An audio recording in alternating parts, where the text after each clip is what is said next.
Бәріңе сәлем. Мен ұзақ уақытқа жоғалып кеттім, дегенмен де қайта оралдым. Менде видеолар шығып тұрады деген ойдамын. Бүгінгі видеода мен әртүрлі елдердің YouTube трендтеріне обзор жасайтын боламын. Әрине, бірінші өзіміздің Қазақстанның трендінен бастайтын боламыз. Өздерің көріп тұрғанда бірінші орында сыныптас сериалы тұр. Бұл Азамат Тұрсынбай деген сияқты инстаблогерлардың өздерінің түсіріп жүрген сериалдары. Бұл сериалдың 1-2 сериясын көрген басында жақсы болатын, дегенмен де өте сапасы нашар. Сол себепті ары қарай көрмей кеттім. Бірақ басқа адамдарға ұнап жатқан сияқты. 7-ші бөлімі шығыпты, ол бірінші орында тұр трендте. Келесі әрине бір болайық, бұрынғы қалаулым, бұл туралы ештеңе айтпай қояйын. Мүлдем ұнамайды өзіме.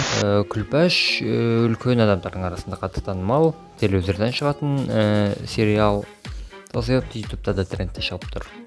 Ал одан кейін трендте Ирина Карятинаның шоуының 13-ші бөлімі тұр. Бұл жерде лайықты тұр деп ойлаймын трендте. Негізі бұдан да жоғарырақ тұруға лайықты, өте жақсы түсірілген және өздерің Ирина Карятинаны білесіңдер. Алдараспан, әзіл, көңіл көтеру. Бұндай заттар трендте тұрмаса болмайды, жақсы заттар. Музикалити, Лариса Долина и Карнавал дейді. Бұл туралы білмейді екен. Бұрын вообще бұндай нәрсе көрмеппін. Ештеңе айта алмаймын сол себепті. Жалаулым Фарема 2-ші выпуск дейді мәссаған. Бұл не? Қалаулым сияқты бір бөлемі. Окей, бұны да білмейді екенмін. Бұл қалаулымға пародия сияқты менің ойымша. Маска. 3-ші шығарылым. Шоу-концерт сияқты менің ойымша. Хабар шоу. Бұны да білмейді екен. Келесі маньяк туралы әрине бұл оқиғаны бәрін білесіңдер деп ойлаймын. Астыдағы 3 видеода сол туралы. Жарайды, Қазақстан тренді міне осындай екен. Көбінесе сол жаңалық, шоулар, көңіл көтеру және сериалдар тұр. Енді міне орыс ютубының трендіне келдік. Бұл жерде бірінші орында өздерің білетін А4 тұр. Ол детский контент түсіреді, неше түрлі челлендждер түсіреді, оны білесіңдер, танисыңдер деп ойлаймын. Екінші орында музикалити, бағанағы интервью, бұл қазақ ютубында да трендте тұрды. Келесі «Наш мир не будет прежним. Приключения аудио» дейді. Жакир Дубинский. Бұл адамды мүлде танымайды екенмін, бірақ та машина туралы аварияға түскен. Демек автообзор немесе влог какой-то. Одан кейін тағы да машина туралы, спорткар 90-х. Состоявший 10 лет. Мәссаған, орыс ютубында машиналар көп сияқты. Орыс ютубын машиналар жолап алған, автокар, автообзорлар. Одан кейін тағы да The End. Жизнь того самого скандального известного Давидича. Купил E63S. Тағы да машина. Обзор ИП армии Финляндии.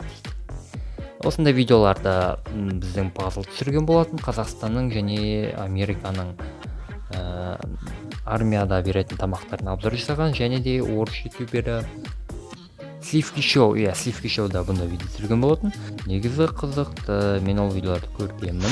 Жаңалық, скончался принц, кейіннен умер муж, тағы да жаңалық. СССР, США, Зел люди, Антон Лядов красавчик, мен де оның видеоларын көрем.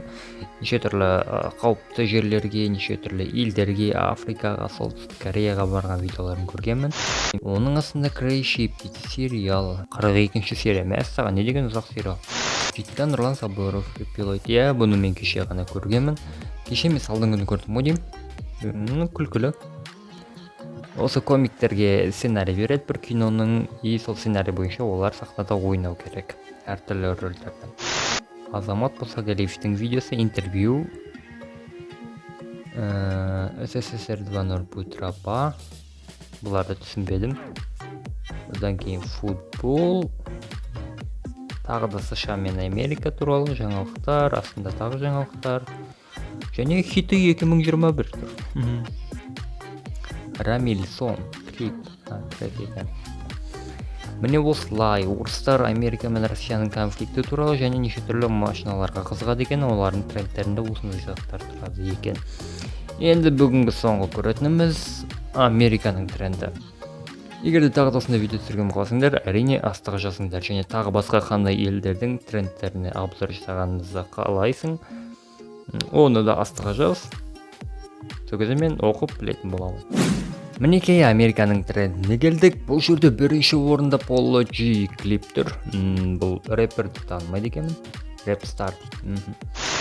Келесі Майнкрафтер. Мәссаған, Америкада Майнкрафт әлі өлмепті. Түсінікті. Let's Play. Одан кейін Respot 9000. Бұл робот туралы мен видеоларды көргем, өте қызықты. Қазіргі күнде бүкіл Америкада неше түрлі заводтарға сатылып жатыр. Адамдарды сатып алса болады. Әрине қымбат тұрады, дегенмен де өте ақылды робот. Ит сияқты. Есіктерді аша алады, жаба алады, неше түрлі жерлермен жүре алады. Оның астында тағы да ән, клип, Doja Cat, Kiss Me More. Окей. Астында тағы да музыка, оның астында тағы да клип, музыка. Мәссаған, ағылшындар көбінесе музыка тыңдайды екен, клиптер көреді. Енді келесі жаңалықтар BBC бағанағы принц қайтыс болды деген туралы жаңалық, және үстінде тағы біреу қайтыс болды деген видео тұр. Бұл ойын сияқты, Let's Play. Астында Mr. Beast. Mr. Beast красавчик, оны да көремін мен. Austin is my super power. Түсінбедім. Ол жігіттің не істеп тұрғанын түсінбедім, және қандай видео екенін де түсінбедім. Астында Apex Legends. Бұл дегеніміз PUBG сияқты, сол өздерің білетін Free Fire сияқты ойын. Біздің тмд елдерінде қатты танымал емес ау деймін, бірақ ағылшындар ойнайды. Лайфхактар TikTok-тағы. Бұндайды орыс ютубер Дима Масленников түсіреді, неше түрлі TikTok-тағы лайфхактарды тексеріп көреді. Астында Mr. Beast Gaming, тағы да ойын, одан кейін тағы да музыка, клип, музыка, клип. Окей, міне осылай екен. Өздерің көріп тұрғандай әр елдің тренді әр түрлі, және олардың айырмашылықтары да өте көп.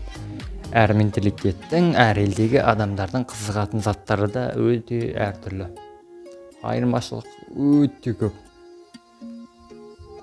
Міне осындай видео болып шықты, қысқа да нұсқа. Видео ұнаған болса лайк басуды ұмытпа міндетті түрде, және достарыңмен де бөлісе кет.